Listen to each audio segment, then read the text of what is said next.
Thank you for watching the American Numismatic Society's YouTube channel. Don't forget to subscribe. And if you like our online resources, publication, and events, you can support the Society by becoming a member. And don't forget to check out our book and eBay stores. The links are below.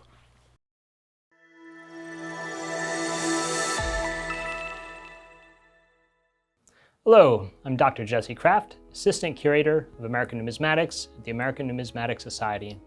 Today I'm going to be talking about the 1804 dollar, very rare coin. In 1804, the United States Mint in Philadelphia struck 19,570 coins. This example, however, is not one of them.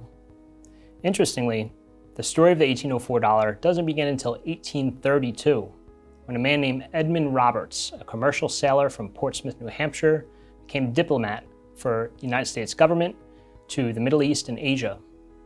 On his ship, the USS Peacock, he made trade deals with various empires in the region, most notably the Omani Empire, Muscat, and Siam.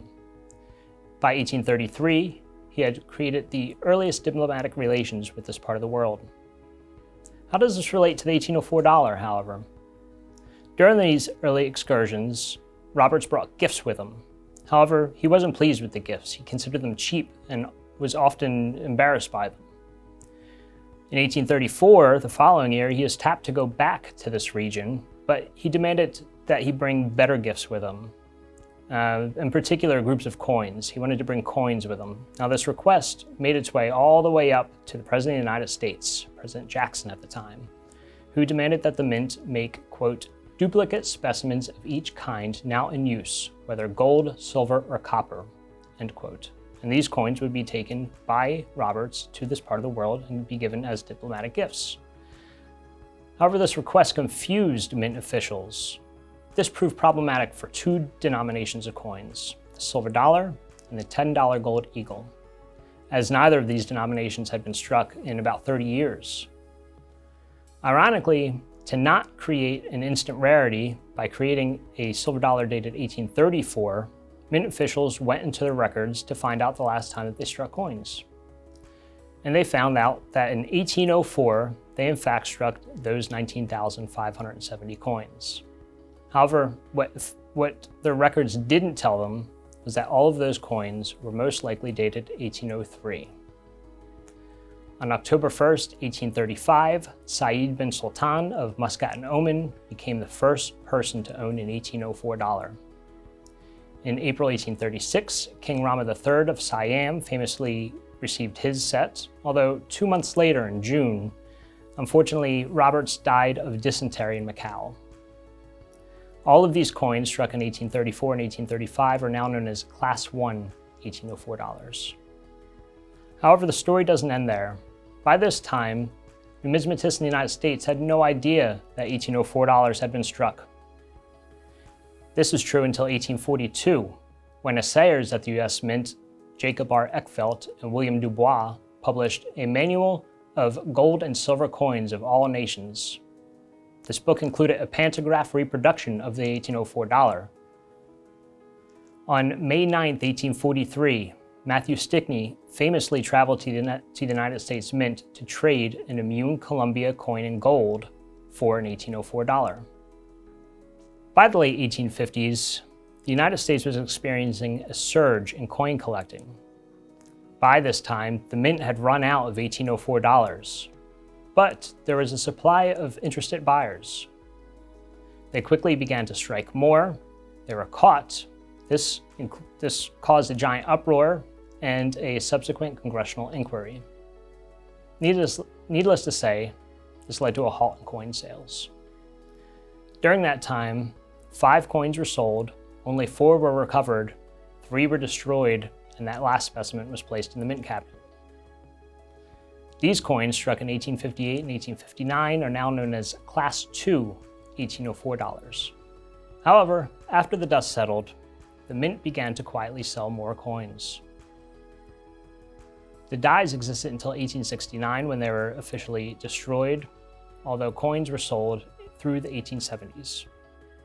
These coins struck in the 1860s and 1870s are now known as Class III 1804 dollars. There are physical differences between Class I, Class II, and Class III dollars. The The difference between Class 1 and Class 2 and 3 dollars are on the reverse. For Class 1 dollars, the gap between the words states and of in the inscription, United States of America, is quite narrow.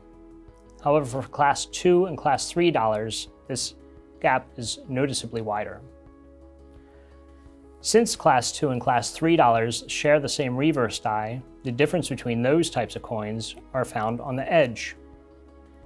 For Class 2 silver dollars, the edge is plain, while on Class 3 dollars, the coins exhibit a lettered edge. Since 1804 dollars have been popular for so long, many counterfeit coins exist. In fact, there are more counterfeits than genuine coins. And there are two main methods that people used to counterfeit 1804 dollars. The first was to take a genuine coin of another date and change the last digit into a 4. The second is to make a cast counterfeit. Both types are very common today. The A&S specimen of the 1804 dollar was unknown until 1893, when W. Julius Dreyfus of Alexandria, Virginia, purchased it for $100 from the son of a freed slave who claimed to have owned the coin for 40+ years.